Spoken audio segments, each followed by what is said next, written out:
Become a creator, not just a consumer.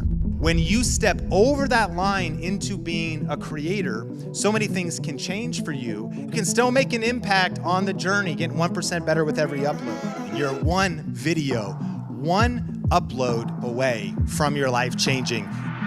You gotta just press record. What are the 10 little known reasons to start creating content and investing in building a personal brand this year?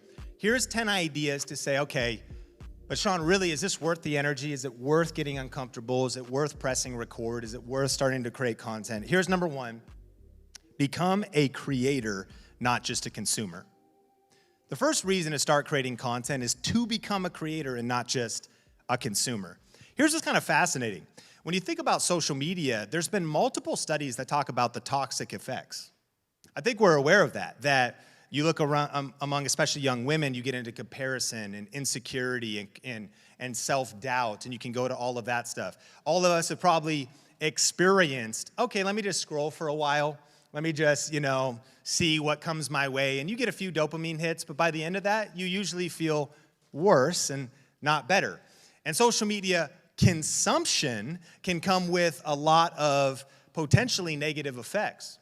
But what's really fascinating is on the flip side, social media creation is actually one of the most positive mental health activities. If you find yourself growing weary or anxious about the future, scientific research indicates that regardless of your artistic experience or talent, that a 45-minute session of focused creative activity significantly lowers cortisol levels in your body, thus your overall stress.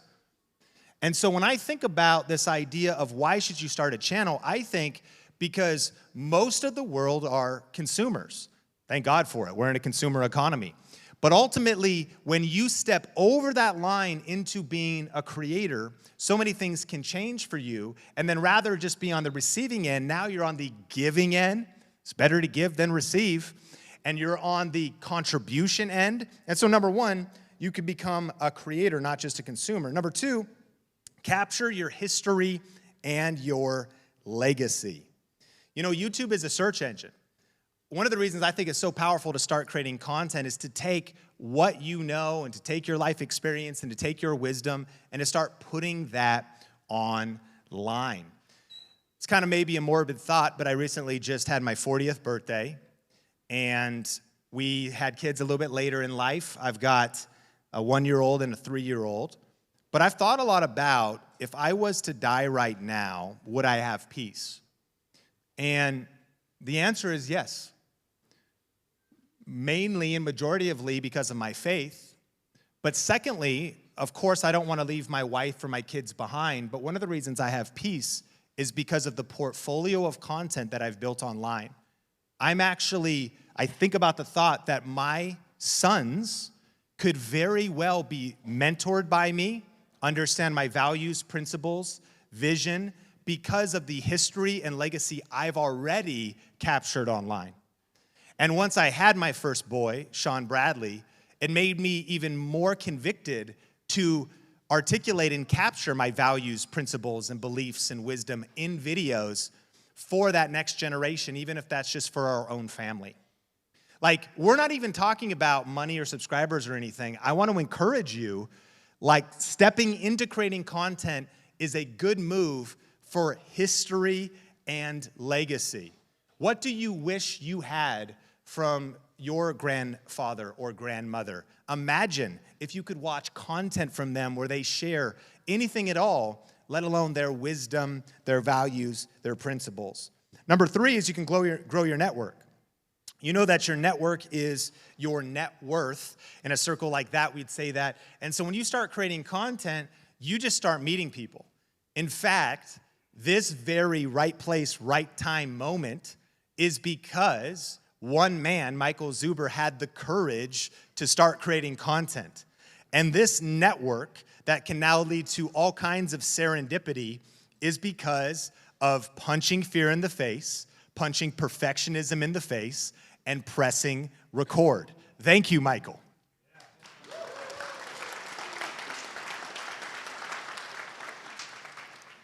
I hear people like Ed Milet talk about the power of one.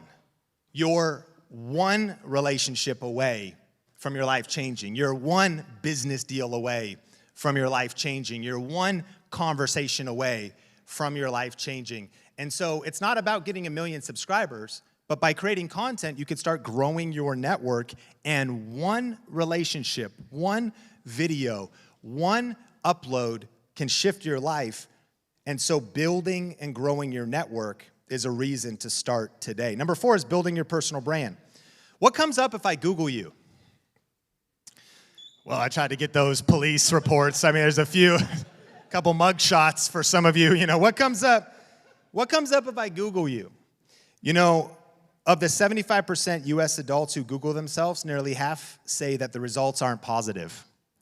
What happens when you Google your ex? Dude, so silent. I know half of you have Googled your ex. Come on, I know. All right, relax. So what comes up when I Google you? What do I see when I visit your Instagram, your LinkedIn? What do I see when I search for you? See, building your personal brand is a reason to start creating content. Your personal brand is your online reputation. It's the digitization of your reputation. And now we can talk about this in an entrepreneur arena, but let's talk about W-2s. Sales reps who use social media as part of their sales techniques outsell 78% of their peers. If you're in sales and you have a stronger personal brand because you committed to creating content, you will outsell 78% of your peers. Leads developed through employees' social media activities convert 7 times more frequently than other leads.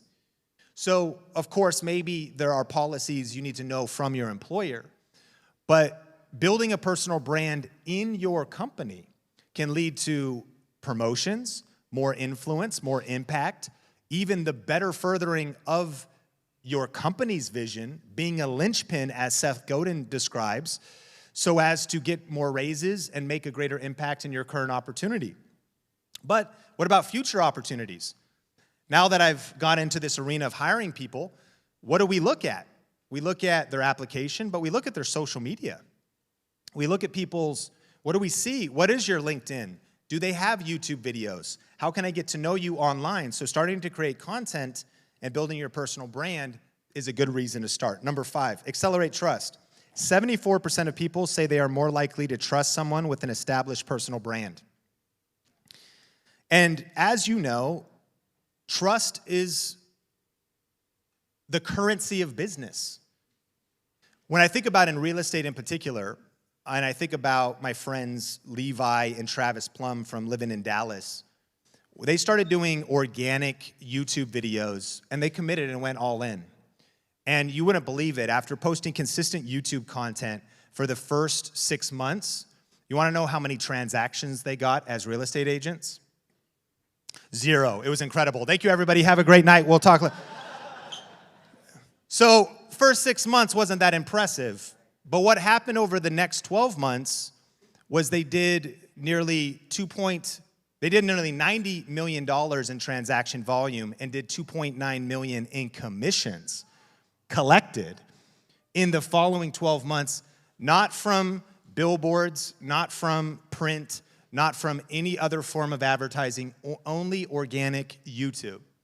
And all that other stuff is great, however you can get leads and do deals. But one of the things that they said was when people would call them, there was already a massive acceleration of the relationship. They'd be like, dude, it's weird to be with you on the phone, but I literally feel like I already know you. Like we've already spent 10 hours together, 20 hours together. He talked about how many DocuSigns happened never meeting people, because the trust was already at a high enough level. So you committing to creating content, even with just a few people, whether or not the video even got external views, if you start answering specific questions, uploading those on YouTube, and then when you're talking one-to-one with somebody, answer their question with the video of you answering the question for 8 minutes. Now you have an asset that you can text. And so the acceleration of trust is gonna affect every area: mortgage, agents, as an employer, business of any kind. Imagine being in the room with some of today's top personal brands, video marketing experts, and online entrepreneurs. This year, you will have that chance at growwithvideolive.com. Grow with Video Live is the #1 conference for building your personal brand and growing your business with online video. This year's speakers include Dave Ramsey, Pat Flynn, Shalene Johnson, the Think Media team, and many more. So go to growwithvideolive.com to get your ticket today. Number 6, personal growth and skill building. One of the most challenging things you will ever do is commit to posting content. It will be hard. You will get uncomfortable. You will want to give up and quit. You will watch your first videos and be like, these absolutely suck. I promise you, your first videos are your worst videos. And usually video 30 is pretty bad too.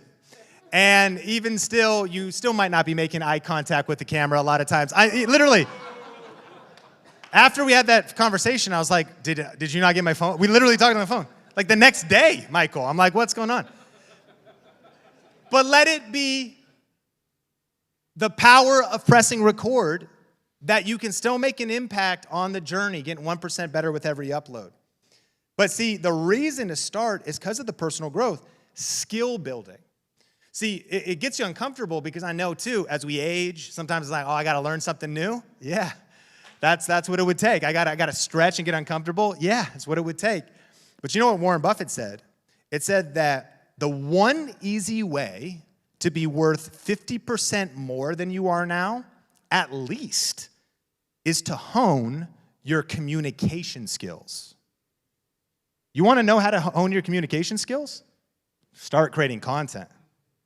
At first, you might realize, wow, my communication skills aren't that good. And then it opens up a whole new world of how do I get better on camera? How do I craft the opening? How do I craft and package a video? How do I do written skills like titles and packaging of a video? How do I do all of this stuff? There's a book by Brendon Burchard. It's called The Charge, How to Activate the 10 Human Drives That Make You Feel Alive. And what's fascinating is he did this research. It was one of the biggest studies done of what are like all of the elements for us to feel fully charged, fully alive, fully passionate, fully vibrant, fully all in, pumped. And maybe you're at a place right now where you'd say, Sean, when you say all that, that's not where I'm at. I'm not fully charged. I'm not fully feeling like I'm living my maximum life. He talks about the caged life, and then he talks about the free life. So how do you do that? Well, what's interesting is when I looked at the 10 human drives that make us feel alive, at least 5 of them are activated by content creation. Competence. You feel more alive when you're learning new skills and getting better. You'll have to when it comes to content creation. Connection. You start creating content, you start meeting people, it opens doors. Challenge. This will be challenging, but we need challenge to feel fully alive. We need that next mountain to climb, that next giant to slay. Creative expression. Putting yourself out there, being unique, figuring out putting the art on your wall that we see. I'm like wondering what's on Michael's shelf. You know what I mean? We got different art. What's behind him? What's the set today? Like you're being creative with your show. It's your show. You get to do however you get to dress how you want, do what you want. It's creative expression. You structure it how you want, interview people how you want, whatever you want, and contribution. And I want to encourage you. There's things inside of you that the world needs. And by packaging it in content, you are making a contribution. At least 5 of the 10 human drives that make us feel alive happen by just creating content. And friends, we have not even talked about getting views or making money yet. We have gone through 6 reasons to start. That's hit number 7. We'll land the plane, get to some Q&A. Build a portfolio and a body of work, number 7. Number 8, create extra streams of income. You could get paid for your content. There's multiple ways to earn money in the creator economy. We won't cover those today. But of course, leads and prospects. For a majority of us, creating content is just that doorway to the existing business we already have or one that we may start. Number 9 is leverage tax advantages for business owners and media companies. See, I think the mindset to have, and all of y'all are smart, so I would hope, this is a business event. So, of course, I'm not a CPA. This is not financial advice, but you're writing off your hotel and 50% of your meals, I would assume, and whatever meals you're having with people. And you're thinking about the legitimate business expenses from being here and I know entertainment's not a write-off, but check with your CPA. Maybe it's more of like a business function of however you're doing that, you're figuring all that out. And so I hope you're already doing that. But one of the powers of starting a content creation media company, because that's the mindset that I want you to have from day one. It's not a hobby. You're starting a media company. So now when you have to fly to see one of the people you met here, right place, right time, to film a video, then that's a business trip.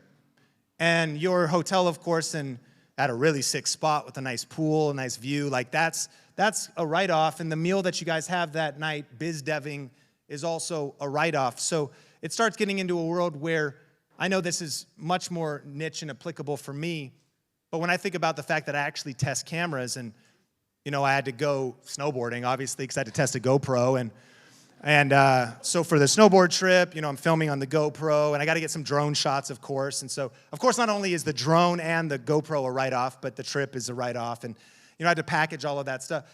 So really starting to think different. Back when I read Rich Dad, Poor Dad, Robert Kiyosaki, it was like, even if in the cash flow quadrant, you're W-2, that's an incredibly powerful place to be. And I love Michael Zuber's message on that. But by starting the small business or tapping into the small business, even the offsetting of your W-2 income is so powerful. My CPA, Matt Bontrager, talks about how W-2s should be reducing their tax liability. Again, number 9, leverage tax advantages for business owners and media companies. And then lastly, number 10 is, this was kind of wild, but this is what came to me, is to fight tyranny, fight evil, misinformation, lies, and generally bad advice that's spread on social media. Thank you.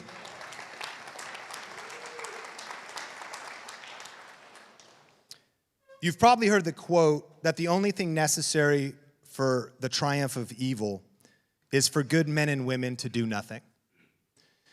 And so I know that creating content sounds like a lot of work, or it sounds like who would even listen to me or who would care. But I want to encourage you to not be silent. And I want to encourage you that a lot of times it's not the best information that's even being seen or getting consumed. It's just the people that are being the loudest. And knowing the kind of people that Michael Zuber attracts, this is a room full of good people that have real wisdom and good hearts that really want to make a real difference, that believe in the power of free enterprise to see lives changed and communities changed, that believe in generosity and that there should be more good in the world and all of this. You can't be silent. And the only thing that is needed for evil to triumph maybe is if you're silent. So I want to encourage you, this might not be about getting 1 million subscribers or even 10,000. What about the hundreds of people that you could impact? See, in a YouTube world, if you had 300 subscribers, people would go, it's no big deal. But think about this room. Think about you having 300 subscribers would be you like hosting this life-changing, powerful event. And so I do really want to challenge you for the next generation in history and legacy, for all the fun opportunities that this could lead to in the personal growth and maybe even feeling more charged and more alive, but also because truth needs to win, and we have to raise our voices and fight against tyranny and fight against evil and put out good, positive, edifying content on these platforms and on YouTube. So I want to encourage you, I think punching fear in the face, punching perfectionism in the face, and pressing record is the move to make in 2024. Thank you.